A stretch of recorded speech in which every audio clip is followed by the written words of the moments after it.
Hi, I'm Sarah from Stick, and today we're talking about how Pleo builds a 100% flexible pricing and packaging infrastructure.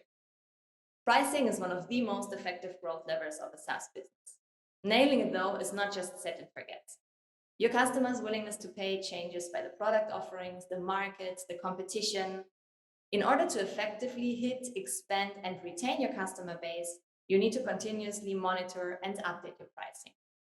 Most companies that I know have a long list of ideas of how to improve their pricing strategy. But most of these ideas remain in the end ideas. These projects are quickly deprioritized due to the huge operational impact and the amount of resources they require. Pleo, a business spending solution, has achieved a SaaS dream, being able to do fast and frequent pricing changes. And today I'm talking to Arnon. Hi, Arnon. Hello. You're a senior product manager at Pleo and not only responsible for Pleo's billing and revenue infrastructure, you've also built an entire entitlement infrastructure from scratch. Yeah. I want to hear everything about that. All right. So where should I start? Let's start with the definition. What are entitlements? All right. So there might be some pedantic definition. I don't really care about the specific, Sure. dictionary definition. For me, an entitlement is something that a user or a customer can access. It might have a limit attached to it. For example, you might say, you can, on Netflix, you can watch up to 10 movies a day. That might be an entitlement. Spotify, for example, you might have access to the higher quality recordings, right? That would be an entitlement. But an entitlement could also be just access to a product in general. So you could have a free product where the entitlement is just on by default, anyone can access it, or you might want to gate the access to your product behind, a payment, and that would be an entitlement. All right. I hope that made sense. I haven't really, there's like probably a dictionary definition, but I think it will change depending on which industry, which product you're talking about. And entitlement can be a lot of different things. I think actually that was a great definition. What you find in textbooks is usually more technical, right? You use Netflix, Spotify, things that people can relate to. Now that we built the base for our talk, can you take us back to the moment that you guys decided to build your own entitlement infrastructure? Yeah.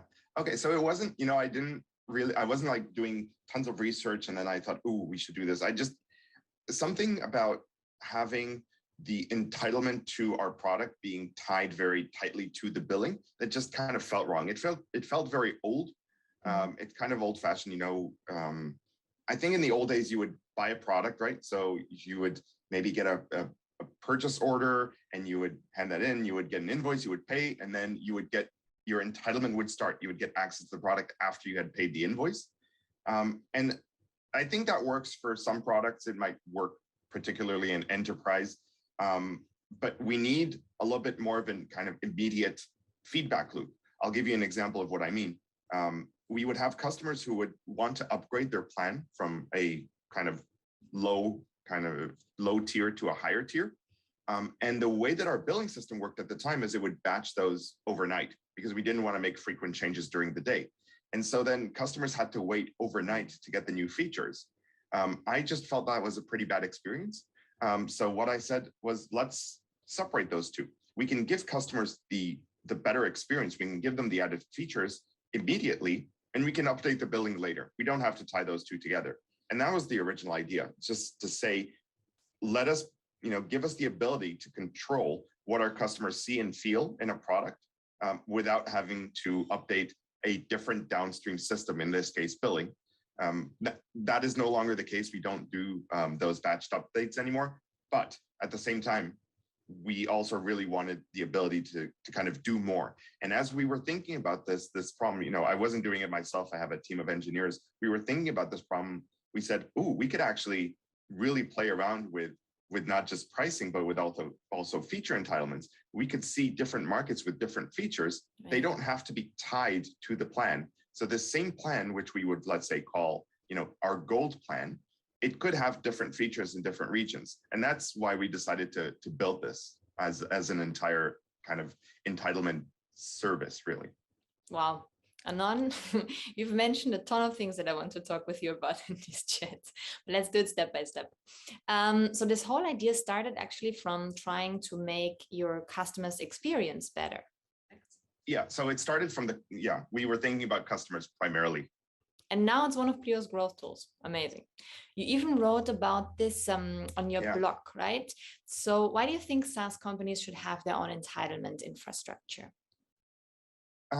So I'm not sure it's for everyone. I said at the beginning, for some enterprises, it might not make sense. Sometimes you just have like one product and that's what you sell, and that's perfectly fine. It might not make sense if the company is very small as well. And small can mean different things. It could be 5 customers, it could be 10,000, right? It really depends on your industry, and you kind of need to know that for yourself. But what I would suggest is you think about where you might want to take it. If you're operating with one very, very uniform type of customer, a very kind of uniform persona in one region, then you may not need to do this ever. You might only offer like, good, better, best kind of pricing, and then you can tie it and it's fine. But if you're looking to expand into new territories, new geographies where the features might not make sense anymore, you might have features that are very kind of region-based, then you might want to start thinking about this. But also if you're thinking about different personas and different company types, different what you would call verticals or industries, right? Each of those might have a different set of requirements. And you see this, by the way, really well with airlines. I would actually say that airlines have broken apart the entitlements, right? If you buy a plane ticket today, you have everything decoupled. You can book your seat separately. You can pay for that separately, right? And each seat might have a different price. You can decide if you want to bring in 1 bag, 2 bags, 3 bags, if you want to bring in a cabin bag, right? All those are kind of like decoupled entitlements. And I think it's not right for everyone. So you really need to know your industry and kind of where you want to take it in order to decide if you should separate it. I would say separate it from the start and just like, make your life easy and just separate it from the start. But I realize that may not be a worthwhile investment for everyone. Okay, so you say the business life cycle is one part. What about a company's go-to-market strategy? If they're choosing top-down sales, bottom-up product-led growth strategy? I mean, probably, yeah. It's really hard to say, right? Because their customers have different expectations in different markets. Right. I think if you're operating in like the SaaS, cloud, whatever world, you want immediate feedback and you want those immediate changes. And in that case, I think it's worth separating. If you're operating with a much longer kind of process where it might take you 3, 4, 5 months to upgrade the software on a customer's, in a customer's data center or something like that, I think it may not make sense in that case. You still might want to do it, but it would really depend on the business model. And I think you're correct. It does depend on the go-to-market strategy. So you say for every company, it's different. I know that's a really unsatisfying answer, right? You want to say, no, this is right for everyone. but it's like I said, I think I mentioned this. We spoke about this a little bit earlier. We said it's kind of like an art. It's not a science. There's no like one size fits all. There's no one solution that would work for everyone. Or maybe there is. Maybe there will be, right? Because I know Stig is working on something. I'm really excited to see kind of where you end up with that, but glad you do the promotion for us. Yeah, no, it's not about that, right? But I really do think it's a really interesting problem to solve.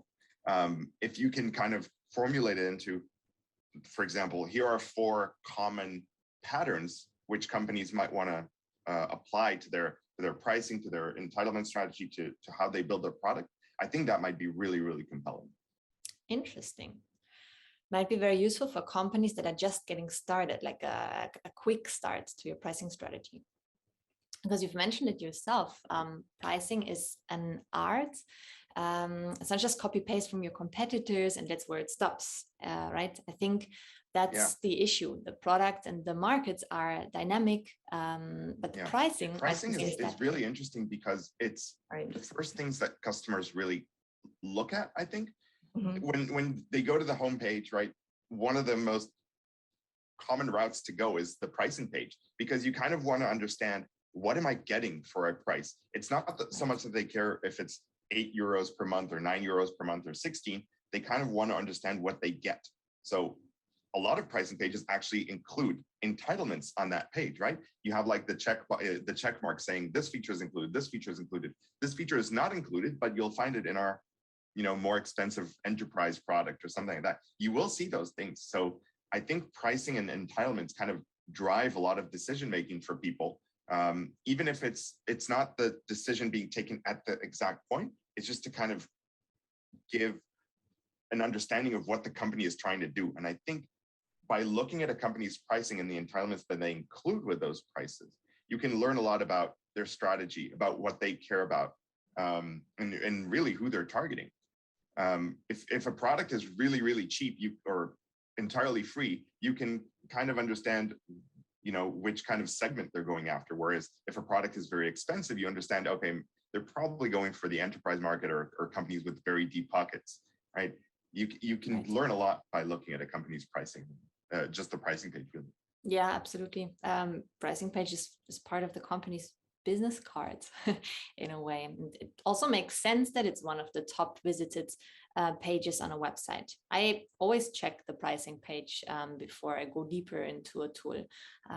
It's my way of figuring out if it's relevant for me, this product or service, right? If I'm just looking to get my feet wet, I might not need the most expensive product, and the other way around.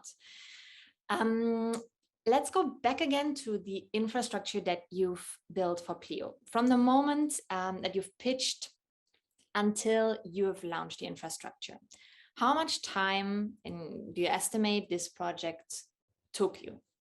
All right. So I think we were about 5 engineers, maybe 4 engineers at the time. It wasn't a very big team. I think we talked about it for a while. It wasn't a really hard sell. I was actually expecting, I would tell them I want to separate entitlements from billing. First of all, the question was, of course, what are entitlements? Why do we need to do this? That's kind of my job as a product manager, to explain the context to engineers and kind of sell them on the idea. I'm not telling them how to do it. I'm not telling them, oh, we should build a REST API on the blockchain, whatever. I'm not going into those details. And it was actually not a very hard sell. I brought it up on one of our kind of Friday, we call these unstructured meetings, where we just sit down for like 45 minutes, brainstorm, and talk about ideas. We have those every other week.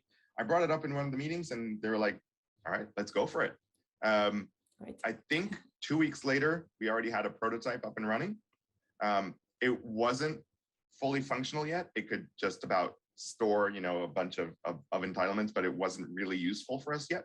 And I think it took maybe 3 or 4 extra weeks, so about a month and a half from when we started working on it until we had something that was actually live and supporting some of our business decisions.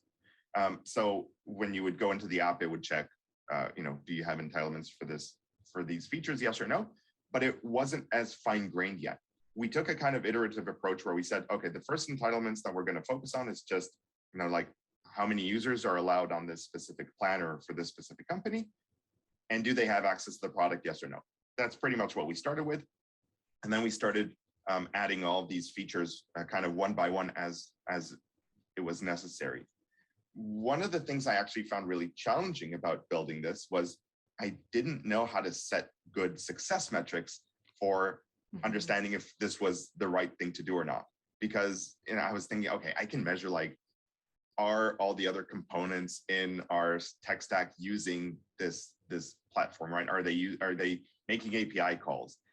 But it felt kind of wrong. I didn't really know how to measure success for this. And I think that's actually part of the reason I was a little bit reluctant to talk about it with my stakeholders, because they didn't really understand what we were doing. Like I told them we were doing this and they were like, okay, cool, nice, you do you, we trust you, you do what you need to do.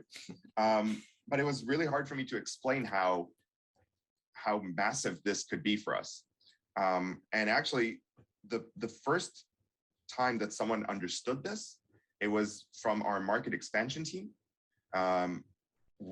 So we have a market expansion team, which is designed to kind of go to market in different regions. And they said, the product manager in charge of that kind of group at some point says, this is the market expansion like dream. Wow. I can actually control for each region and each kind of even within a region, like for example, in Belgium, we might have two different kinds of entitlements because the you have Wallonia and Flanders, they have different requirements. We could control that on that level. And I think that actually got them really excited about that, to the point where they formed an entitlements team that uses my infrastructure. So it's still my infrastructure, but they control how it's used, and they actually promote the use within the product. So going back to your original question, it took about a month and a half to build, a little bit longer to kind of get it in, get this feature involved in all of the components. And probably 4 months after we started an entitlements team. Wow, that's impressive. So within half a year, you formed an entire new team based on your infrastructure. Once the market expansion team came into the equation, I can imagine that changed the initial requirements quite a bit, no? I mean, 100%, yeah. And so we didn't actually have to redo the system. The system was built in a kind of flexible way, so we didn't have to redo it or anything, but we're constantly adding little bits of like more entitlements to it, and more like not edge cases, but like scenarios where we might do what we call an override. So some company might have an override where they get a feature that they're not traditionally eligible for because of, they're not in the right market or they're not on the right payment plan. So we have a bunch of those. But more than that, it kind of just shifted the focus of this component from being something that we designed in order to just give customers a better experience, to something that actually enables business for the company, where it means that we can launch a new market in a matter of, let's say, a day. In terms of technical work, it takes us a day to launch a new market. And I'm being a little bit generous here. It takes a lot less, but let's say a day, including, time for all the testing. And it wasn't the case before. It would take a lot longer, probably a couple of weeks. We don't have to deploy code anymore. We have this component up and running. We tell it we're launching in country X tomorrow or next week. We can schedule that, and then we don't have to touch it anymore. And today, is your team still getting new requirements or add capabilities to this infrastructure? So right now, we're not expanding the entitlements infrastructure anymore because that just works. I said we haven't had to touch it in a fairly long time, actually. It just does what we need. What we're doing is we are experimenting with pricing, and we're doing lots of little changes. Some of these are market specific. Some of these are just to kind of change some models to make the product more kind of more in tune with what the market requires from us. So that's probably the thing that we're working on the most right now. Okay. And that's hard. Pricing is hard. Pricing is yeah. Luckily, I'm not the decision maker on the pricing. I don't want to be the decision maker on the pricing. I have to be honest. I think we said it's an art, and with art it can be wrong as well because it's not a science, right? And it could, I think it's really difficult to get pricing right. So you have to do lots of little tweaks, and that's what my team kind of supports. We support those little tweaks, little changes. We will probably do a big overhaul of pricing about once a year, where we change everything, pretty much, and then we will do little tweaks as we kind of learn how things go. So let's talk more about pricing strategy and how you do it at Pleo. You've mentioned you do one big pricing change per year. On your pricing page, there is a new tag on the free plan. Yeah. That one of those big changes that you mentioned? Yeah, that was pretty big. We did that early last year. We had one of our cheapest tiers. We just changed it to be free. We didn't change the offering on that tier at all. We just made it free. And I have to admit personally, I'm a little bit afraid of making things free because in my mind, if there's a value to a product, it doesn't matter if it costs a little bit or not. But I'm wrong. I was wrong about that, right? A lot of people love the free offering, and I was actually afraid it would cannibalize things, but it really didn't. It just got a lot more people onto the platform, and using and actually enjoying the product, which that's the end goal, right? That's what we all want. We all want our product to be kind of widely used and loved and appreciated. And a lot of companies upgrade from that. So it's not like, this is canceling everything else. It's just another kind of piece in how you, as you say, go to market. And it's a type of it's almost like a marketing strategy, right? This free tier. It's a way to get people in, and this free tier could be perfect for them, and then they never need to upgrade, and that's perfectly fine. It doesn't really cost us a whole lot to offer this to them either. It costs a few database entries, and yeah, we do have like some things that we might send to them, like we have cards, like plastic payment cards, which we would send to them. That does cost us money. But I think that's negligible if they actually use the product and they like it and they can distribute it, right? They will, when you have a customer that's happy, the word of mouth of a happy customer is worth more than the price you would be charging them, really, I feel. 100%. I think there's no better marketing than word of mouth. Also thinking of myself, I'd much rather consider a solution someone I know suggests to me than a company that is trying to sell their services or their products. It's a trusted source. It's based on probably a positive user experience. It's believable, most likely relevant to me because the person knows me. Free is a really interesting go-to-market strategy. It's allowing someone to try a product or service without entering a bigger financial commitment. Plus, everybody loves free stuff. No, who doesn't love free stuff? Also, there's an interesting psychological effect. We use a price to estimate the value of a product. Discounted or cheap prices can affect the perceived value I get, but free doesn't have a number to it. It's phenomenally effective. I like I said, I'm not too happy with free as a concept because I don't like the fact that it works that way, right? It shouldn't work that way, but then it just does. So, why fight it, right? Why fight it? Was that the first time you've introduced a freemium experience in Pleo? Yeah, and of course we learned a lot from doing that, and I think we started the way we started. We launched free in just one market, and we kind of saw how it played out. We didn't move anyone to this free tier. We volunteered, right? We said, it is now free. Would you like to get the same experience for free? And by the way, not everyone did. We had, I think we did the launch in Germany, if I recall correctly. I think we had something like 40 or 50 customers who did not want to move to the free tier, even though it made no difference to them. They wanted to keep paying. So we had to find a solution for these customers, which was to move them to a more expensive plan with a discount so that it looks like the current, so that they're still paying the same amount. But yeah, it was kind of weird. I have to admit, I wasn't expecting that. I thought everyone would, not want to pay if we can give them the option to, but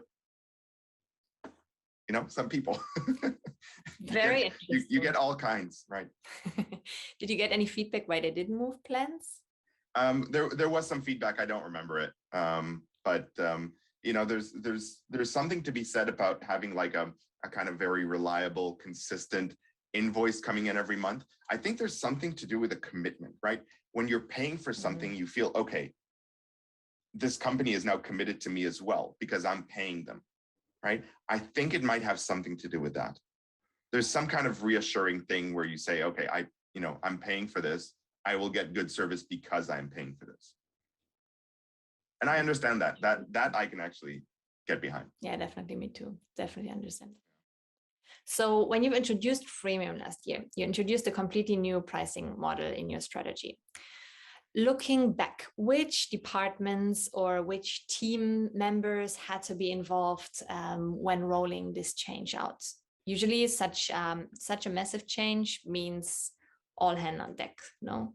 Yeah, it's everyone. So yeah, marketing is big on when you're doing new pricing, right? You want to kind of shout it to the world, hey, we're doing something new, something exciting. There's a change coming. So marketing is of course big.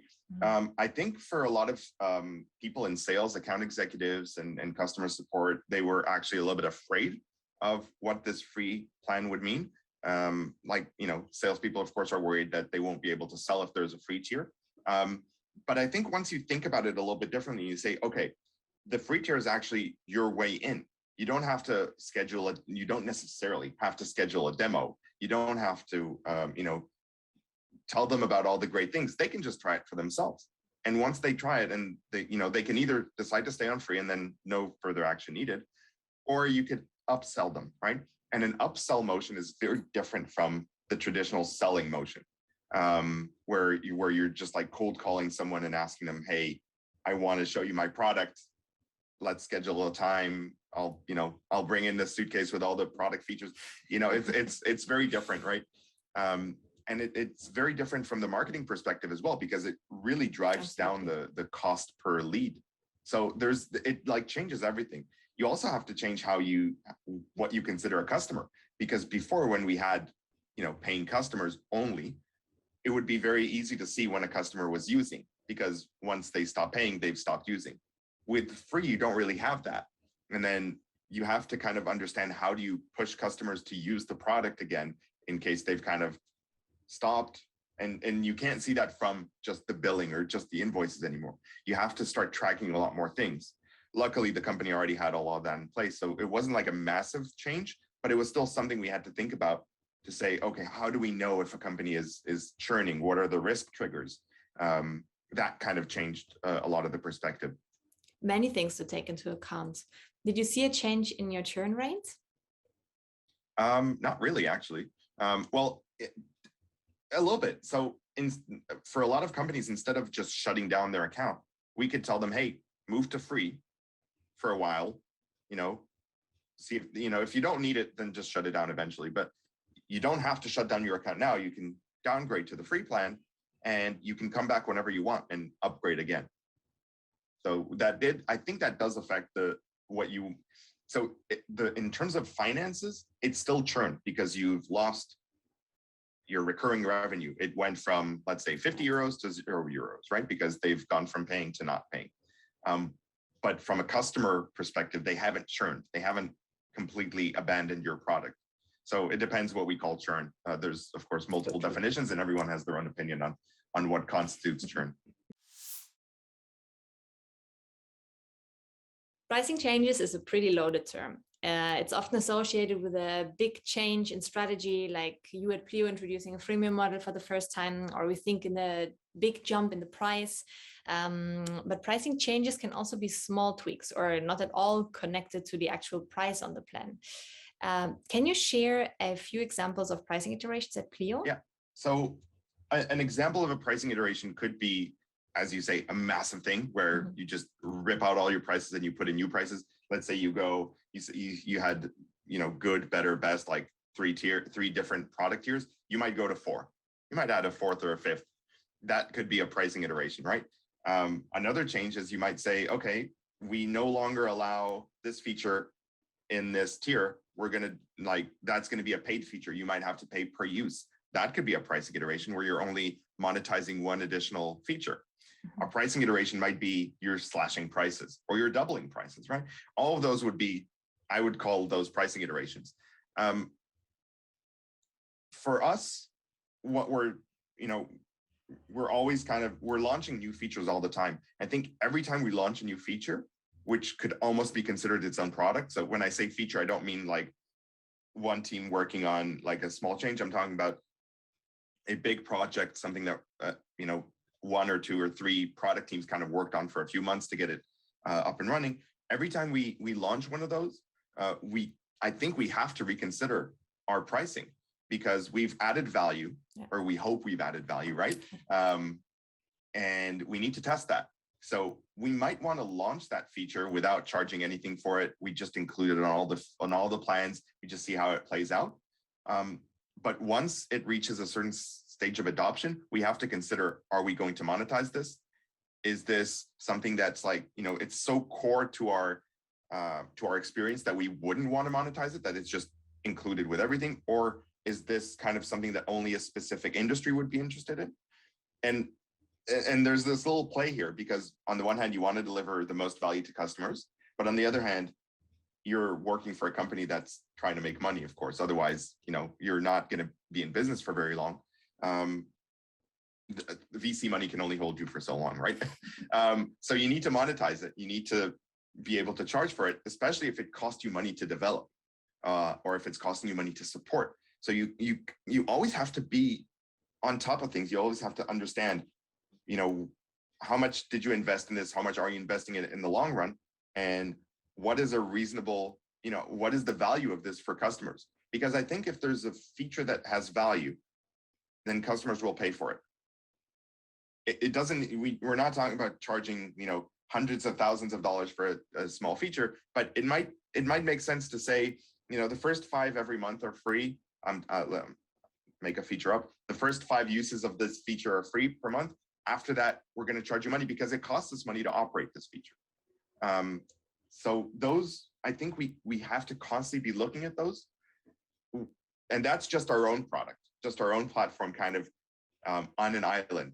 But we're not alone, especially in the SaaS world. You have hundreds of different competitors often. You have different competitors in different markets, and they're all doing different things. And you have to constantly be looking at what they're doing, because maybe they've come up with a really fantastic kind of pricing plan and they're going to conquer the entire region from you. And you will lose out because your pricing is no longer attractive compared to that other product. So it's not just about the absolute value, it's also about the relative value, because if someone else is providing value and charges differently in a way that's more palatable to a customer, they will win. So it's really, really important to kind of be on that 100% of the time. And luckily, I don't have to do that personally.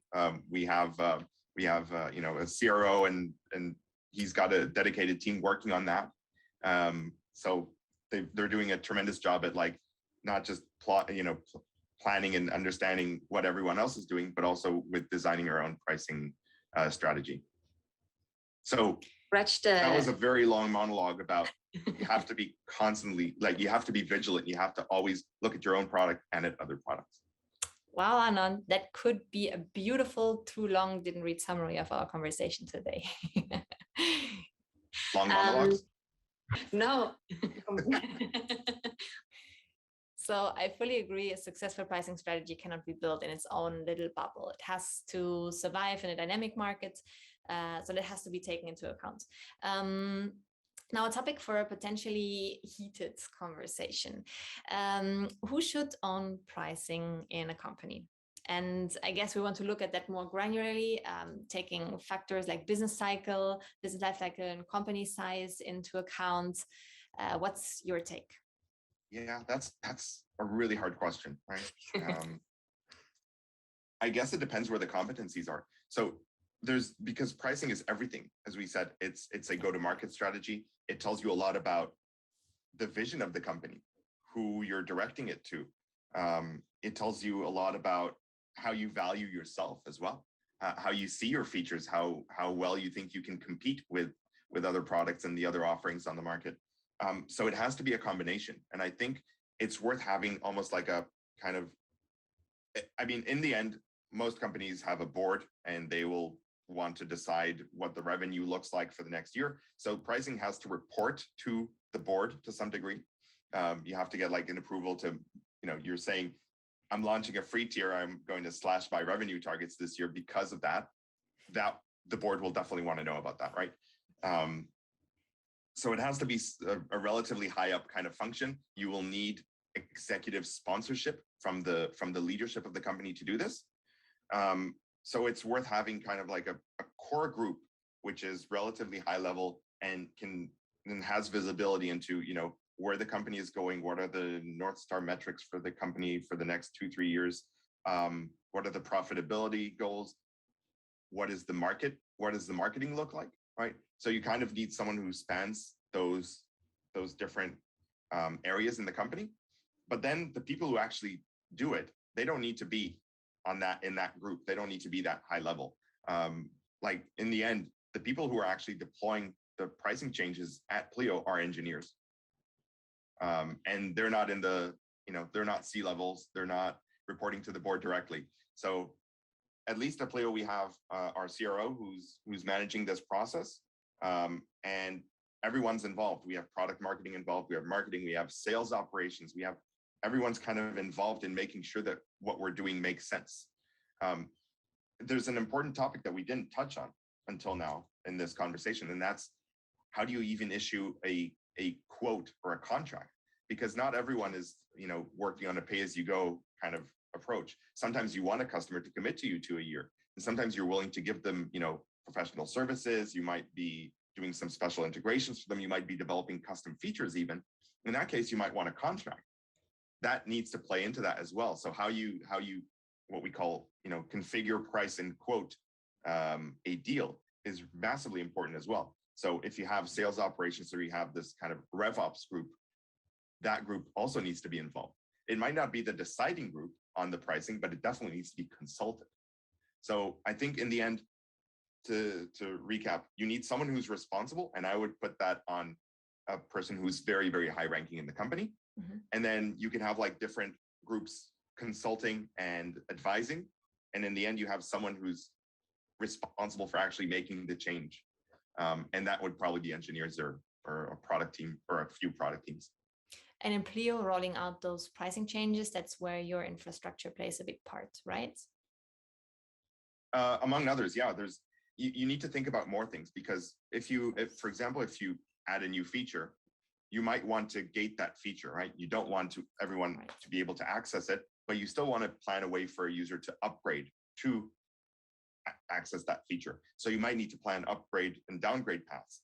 For example, if they stop paying, how do you stop access to that feature? Do you just cut it off entirely? What if there are a few like pending operations within that feature that you still need to plan how to, how you're going to stop those from happening, or if you're going to let them continue and just, wane off naturally. So it involves everyone. It involves product designers and product teams and their own products and features and different components. It'll end up being everyone. Pricing affects everyone in the company. Okay, so you say someone high level needs to be in charge, but everybody's going to be involved. I hope that made sense. It made sense in my head. It makes total sense. I think this also touches a common misconception that pricing is the pricing page on the website. That's just the tip of the iceberg. Rolling out pricing changes affects, as you say, the product, access controls, updates to your CRM, to your billing. So many things to take into account that need to be updated that are so much more than the pricing page on the website. Customer portals, if you have the whole. You sometimes have to change your terms and conditions when you make a modification like that. Yeah. Sometimes you need to alert customers, 3 months in advance if you're going to change a feature on them, right? So there's legal implications. There's implications everywhere. So that's why I'm saying kind of everyone needs to be involved in this. Bottom line, several teams you want to bring in when deciding on a pricing change. Yeah. You don't want an executive driver, though. You want someone with a vision to drive it, and then people executing. Great.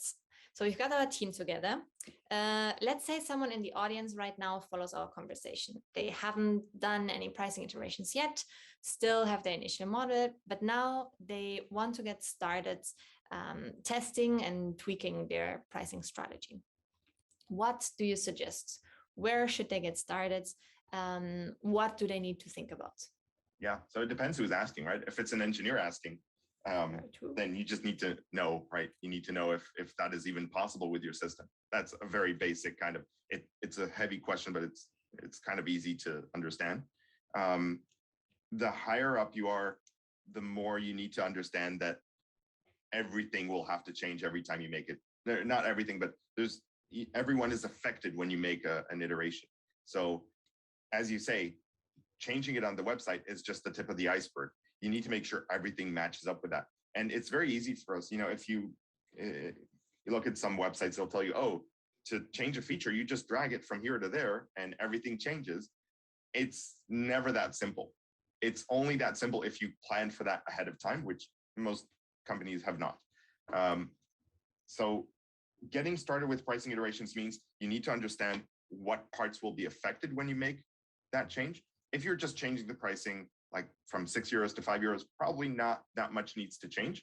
But if you're changing the composition of a package, if you're changing how you charge, if you're going from let's say a seat-based to usage-based, that's a massive change. You need to make sure that you've got all the metrics that you can track. You need to understand what will happen if someone complains.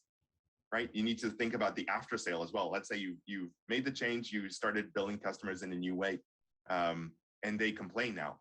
What are you going to do? What's your action plan there? You at least have to think about it. You don't necessarily have to plan everything well in advance, but just think about it and just, you have something that you can do.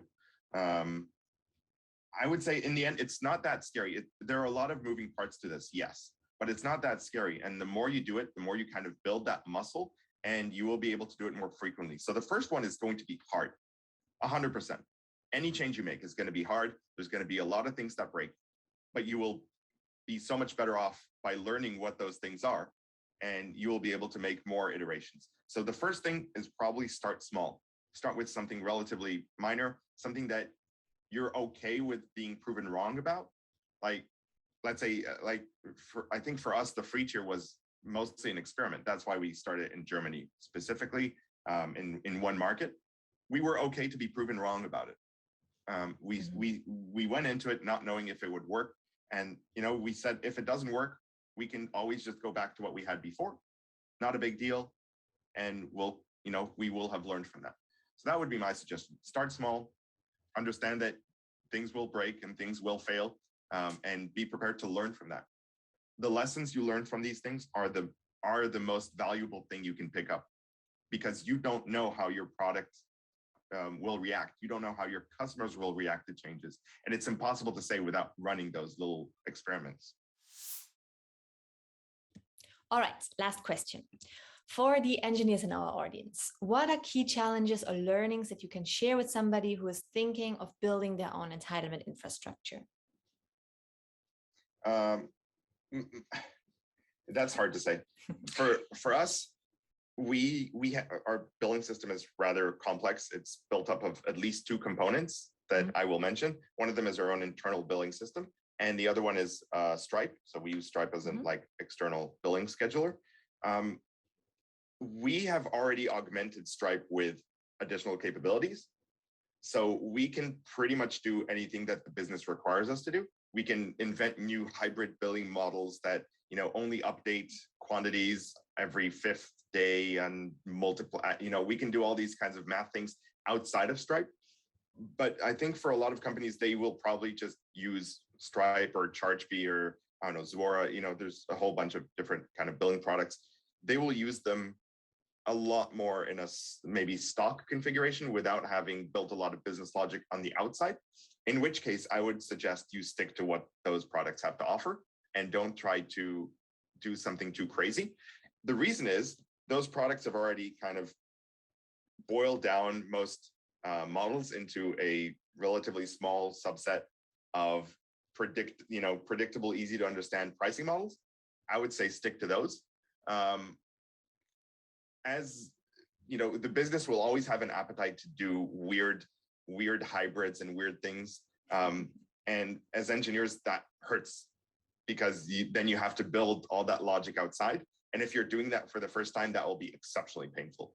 So I would say as engineers, you should push back on those things and try to urge companies or the company leadership or whoever's deciding on the pricing to go for the basics. There's let's say Stripe has 4 or 5 different models.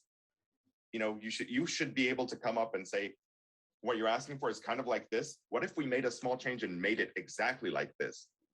And I think that makes it a lot more, it means you can go to market faster with those pricing iterations, with those changes.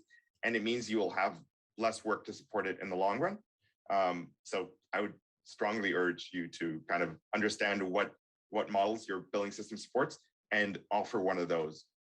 That would be my main tip. Perfect.